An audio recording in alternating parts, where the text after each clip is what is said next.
What's going on, everybody? Kalip's Tech here, coming back at you with another video. In this video, we're going to be doing a quick comparison between the Motorola Moto G Stylus 5G 2022 and the Samsung Galaxy A13 5G. Now before we go any further, I do want to remind you to go ahead and hit that subscribe button, and if you want to learn more about either of these phones individually, I will be linking to several other videos about them in the description, as well as some information about pricing and availability. But with that being said, let's get into it. So with the Moto G Stylus 5G, we're getting a 6.8-inch 120Hz IPS LCD display with a resolution of 1080p, a PPI of 395, an aspect ratio of 20.5:9, and an 85.8% screen-to-body ratio. With the Samsung Galaxy A13 5G, we're getting a 6.5-inch 90Hz PLS TFT display with a resolution of 720p, a PPI of 270, an aspect ratio of 20:9, and a screen-to-body ratio of 81.1%. So both of these phones do have pretty good displays, but in general, I would say the Moto G Stylus 5G is quite a bit better. First of all, as you can clearly see, the Moto G Stylus 5G is quite a bit larger, and this tends to be better when you're doing a lot of content consumption. In addition to this, as far as the display technology goes, while with these two phones in particular, one isn't necessarily a lot better than the other, I would say the viewing angles with the Moto G Stylus 5G are a little bit better. So when you're outside in the sun, for example, the Moto G Stylus 5G is going to be quite a bit easier to see than the Samsung Galaxy A13 5G. The 1080p resolution is also going to give the Moto G Stylus 5G a sharper image, and while the image on the Samsung Galaxy A13 5G doesn't really look bad per se, it definitely will make a difference, especially if you're doing a lot of content consumption like streaming videos, playing games, and that kind of thing. And finally, this isn't really a huge difference, but the Moto G Stylus 5G with a 120Hz display versus a 90Hz display does have a higher refresh rate, and this is going to make the movement on the screen a little bit faster and smoother. Now, I doubt you can even tell from this video, but when you're actually using the phones, when you're doing stuff like streaming videos, playing games, and that kind of thing, you are going to get a better experience with a higher refresh rate. And in addition to this, when you're just using the phone overall, a higher refresh rate is going to make it feel a little bit more premium. So in general, as far as the display goes, yeah, the Samsung Galaxy A13 5G isn't really bad, but if you really want a phone with a good display, the Moto G Stylus 5G will definitely have a huge advantage here. Now for storage, with the Moto G Stylus 5G, we're getting 256GB of internal storage with microSD card expansion, and the Samsung Galaxy A13 5G is getting 64GB with microSD card expansion as well. Now keep in mind, for the Moto G Stylus 5G, this phone in my hand is the factory unlocked version. I'm not 100% sure what carriers are doing. They might offer a little bit less, but for the purpose of this video, again, this is the factory unlocked version you get directly from Motorola. Now that being said, no matter what way you look at it, the Moto G Stylus 5G has a huge advantage as far as storage goes. With 256GB, pretty much everyone is going to have plenty of space, even if you're really a power user. Now I know there are going to be some people out there who use even more than that, but on average for a mid-range phone, 256GB of internal storage is pretty much the highest you're going to get. And remember, there is microSD card expansion as well. On the other hand, with 64GB you get with the Samsung Galaxy A13 5G, it's not really that bad, especially if you're more of a light user, but at the same time, in this day and age, I personally consider 128GB to be an absolute minimum. And honestly, if you're doing a decent amount of stuff on the phone, even if you don't have a bunch of apps, even if it's just photos and videos and stuff like that, with this phone, I would at least recommend getting a microSD card, because even though 64GB is probably going to be at least passable for the average user, you're still going to have to be careful to make sure you don't run out of space. So in general, if you're more of a heavy user and you really have a lot of stuff on your phone, then definitely I would say the Moto G Stylus 5G will have a huge advantage here. But if you're a really light user and you don't do a whole lot with your phone, the Samsung Galaxy A13 5G with 64GB and microSD card expansion will be okay. Now for security features, both of these phones do have fingerprint scanners as well as face unlock. For the fingerprint scanners, they're right here on the power keys. Definitely a real nice spot for them. But starting with the Moto G Stylus 5G, let's go ahead and give these fingerprint scanners a try and see how well they work.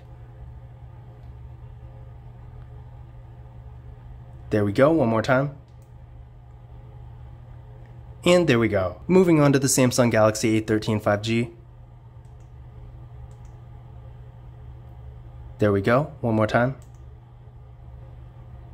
And there we go. So as you can see there, both fingerprint scanners were real fast and responsive, no issues whatsoever. And again, remember, both phones do have face unlock as well, so if you want to use that instead, you always can. Now taking a look at the camera setups here, with the Moto G Stylus 5G, we got a nice looking hole punch design for the front facing camera, and this camera is 16 megapixels. Then on the back, we got a triple camera setup with a 50 megapixel main camera, an 8 megapixel ultra wide camera that also doubles as a macro camera, and a 2 megapixel depth sensing camera. With the Samsung Galaxy A13 5G, we got a water drop notch for their front-facing camera doesn't look quite as nice as the Moto G Stylus 5G, but when you look at it in context with the rest of the phone, it doesn't really look bad. Now with this camera, it is 5 megapixels, and then on the back we got a triple camera setup with the 50 megapixel main camera, a 2 megapixel macro camera, and a 2 megapixel depth sensing camera. So as far as the camera setups go, they are pretty similar in terms of features, but the Moto G Stylus 5G again does have an ultra-wide camera, whereas the Samsung Galaxy A13 5G doesn't. It might sound a little weird because with the Moto G Stylus 5G, again, the ultra-wide camera and the macro camera are combined into one, which is something I actually haven't seen before, so that's definitely interesting. But again, as far as features go, with the Moto G Stylus 5G, you're getting pretty much everything, whereas with the Samsung Galaxy A13 5G, again, you don't get an ultra-wide camera with this phone. So if that feature is important to you, definitely keep this in mind. Now, as far as quality goes, I would say the Moto G Stylus 5G is a little bit better, not really by much, because even lower-end Samsung phones do tend to take really good photos, but in general, I do like the photos taken with the Moto G Stylus 5G a little bit better. So if you're taking a lot of photos and videos, and you want the best quality you can get between the two, then I would say the Moto G Stylus 5G will have an advantage. But that being said, if you end up with the A13 5G for the camera, you're really not going to go wrong with this phone either. And for video, both of these phones have a max recording quality of 1080p in both the rear and front cameras. Unfortunately, no 4K here, but this is pretty typical for mid-range phones. Now, as far as RAM and processor go, with the Moto G Stylus 5G, we're getting 8GB of RAM with the Qualcomm Snapdragon 695 5G processor. With the Samsung Galaxy A13 5G, we're getting 4GB of RAM with the MediaTek Dimensity 700 5G processor. Now, I ran Geekbench 5 benchmark tests on both of these phones, and with the Moto G Stylus 5G, we're getting a single core score of 622 and a multi-core score of 1928. With the Samsung Galaxy A13 5G, we're getting a single core score of 460 and a multi-core score of 1099. So as far as performance goes, as you can see here, the Moto G Stylus 5G will have a significant advantage. So if you're doing higher end activities like mobile gaming, for example, or you're just going to be on your phone a lot, between the two, the Moto G Stylus 5G is really going to be the best option. But on the other hand, if you're just doing more basic activities like browsing the web, going on social media and stuff like that, and you're not really going to be on your phone a whole lot, then the Samsung Galaxy A13 5G will be okay. But again, if you are going to be on your phone a lot, keep in mind that even with basic activities, the Moto G Stylus 5G will be significantly faster. Now that being said, what I recommend doing is running this test on your current phone and comparing your results to these, and that's going to give you a better idea of which of these phones is a more appropriate upgrade for you. You might find that although the Moto G Stylus 5G is the faster phone of the two, the Samsung Galaxy A13 5G might be a perfectly fine upgrade already. But in general, despite their differences, I have used both of these phones quite a bit, and despite again the Moto G Stylus 5G being significantly faster, I haven't had any performance issues with either of them. And as far as the batteries go, these phones actually have the exact same battery specs with 5000 mAh batteries supporting 15-watt fast charging. So both phones are going to get great battery life and longevity, and as far as fast charging goes, 15-watt fast charging isn't really the best out there, but in my experience, both of these phones do charge up pretty fast. So if having a good battery is a priority for you, you're really not going to go wrong with either of these phones. As far as other features go, both phones do have NFC, so if you like to make contactless mobile payments using tap and pay, you'll be happy to know you can do that with either phone. In addition to this, as the name suggests, the Moto G Stylus 5G does in fact have a stylus, so if you want that feature, definitely keep this in mind because obviously the A13 5G does not have a stylus. As far as the actual performance of the stylus goes, it's really not bad. In fact, compared to other mid-range phone styluses I've used, it's actually one of the better ones.